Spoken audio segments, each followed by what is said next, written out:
प्रिया है। अरे तू पागल है क्या? तू कहाँ फोन किया है? अरे मैं प्रिया को लगाया हूँ, यही नंबर पर साल भर बतियाया हूँ। अच्छा, कहाँ से बोल रहे हो? अरे मुंह से बोल रहे हो, और कहाँ से? मुँह में तुम्हारा तुड़वा दूंगी, हाथ गोड़ पूरा तुड़वा दूंगी, खोपड़ी हमारा तू गरम कर दिया है। हेलो, सही बोलो ना, प्रिया है। हेलो, प्रिया है। अरे ये रॉन्ग नंबर है।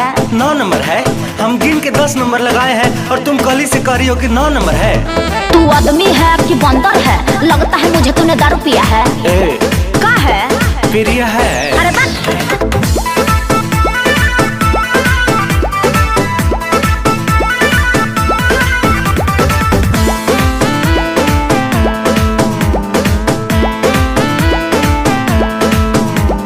लगता है तूने मुझे छीन लिया है, प्रिया का मोबाइल तूने छीन लिया है। बतिया हमारा कहे मानती नहीं, बढ़िया से मुझे पहचानती नहीं। बोलेगा ज्यादा, मारेंगे तबड़ा के कनपटिया झनझना जाएगा। थाना में रिपोर्ट कर दूंगी रे लफंगा, खेबे 4 डंडा तो हो जाबे ठंडा।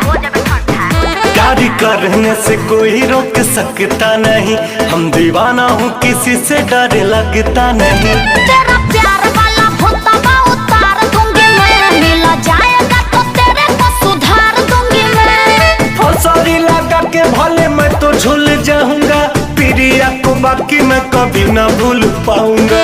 पगला रे, तेरे समझाऊं कैसे? तुमको भरम है बताऊं कैसे? मैंने तेरे प्रिया का ठिकाना नहीं लिया है। हेलो, प्रिया है।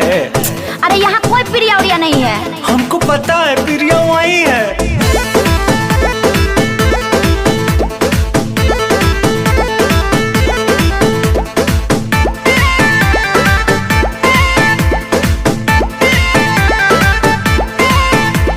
रात भर हम नहीं सोया हूँ, प्रिया के लिए बड़ी रोया हूँ। उसको जो कोई तकलीफ होगा, जान लो कि तनिको ना ठीक होगा।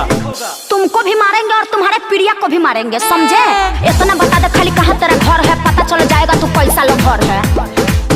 यदि बात न कराओगी तो आऊंगा वहीं, मैं तो प्रिया के बिना रह पाऊंगा नहीं। प्यार करने का झूठा ही ड्रामा करते हो, बन के रोड छापा मजनू हंगामा करते हो। बड़ी पछताओगी जो कुछ कर जाऊंगा, माहुर खा के तो हरी दुआरी मर जाऊंगा। करोगे बिया है जो दिखाओगे कसम, प्रिया से बात करवाए तब हम, उसको फंसा के खाली मजा तूने लिया है। तो हार प्रिया हमार जान है प्रिया। ये बताओ उसके लिए तूने क्या किया है?